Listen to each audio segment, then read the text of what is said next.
আসসালামু আলাইকুম, welcome back to my YouTube channel Azmira cooking. কেমন আছো তোমরা সবাই?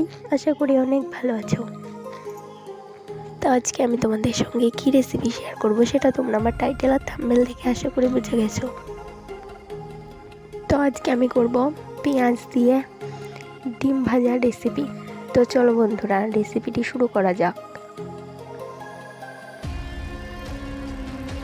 প্রথমে আমি পেঁয়াজ আর কাঁচা লঙ্কা কেটে নিয়েছি।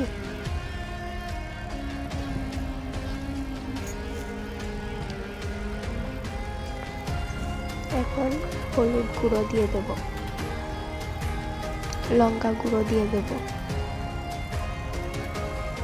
আর পরিমাণ মতো লবণ দিয়ে দেব।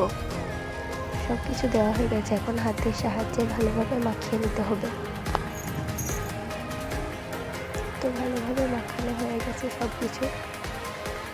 এখন দুটো ডিম ভেঙে দিয়ে দিতে হবে। এখন একটা চামচের সাহায্যে সব কিছু ভালোভাবে মাখিয়ে নিতে হবে। তো দেখো, সব কিছু আমি ভালোভাবে মাখিয়ে নিচ্ছি। ভিডিওটি ভালো লাগলে অবশ্যই একটা লাইক করে চ্যানেলটা সাবস্ক্রাইব করে দেবে, যাতে করে নেক্সট টাইম আমি কোনো ভিডিও পোস্ট করলে সবার আগে তোমার ফোনে নোটিফিকেশন যায়।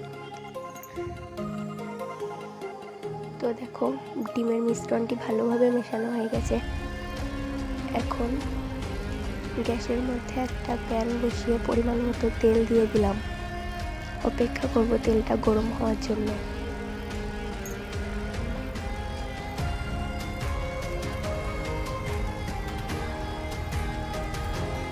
তো দেখো, তেলটা ভালোভাবে গরম হয়ে গেছে।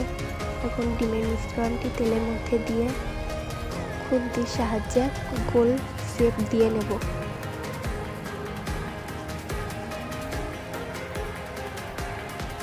আমার মতো কে কে ডিম ভাজা খেতে পছন্দ করো অবশ্যই কমেন্টে জানাবে।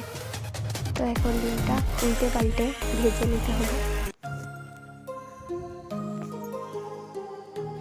ডিমটা একদম ভাজা হয়ে গেছে, এখন একটু উল্টে পাল্টে লাল লাল করে ভেজে নিলেই রেডি হয়ে যাবে ডিম ভাজা রেসিপি। তো দেখো, ডিমটা একদম তুলে নরম হয়েছে। তো এখন আমি একটা জায়গায় তুলে দেখাচ্ছি। দেখো ডিম ভাজাটা কেমন হয়েছে অবশ্যই কমেন্টে জানাবে। ভিডিওটি শেষ পর্যন্ত দেখার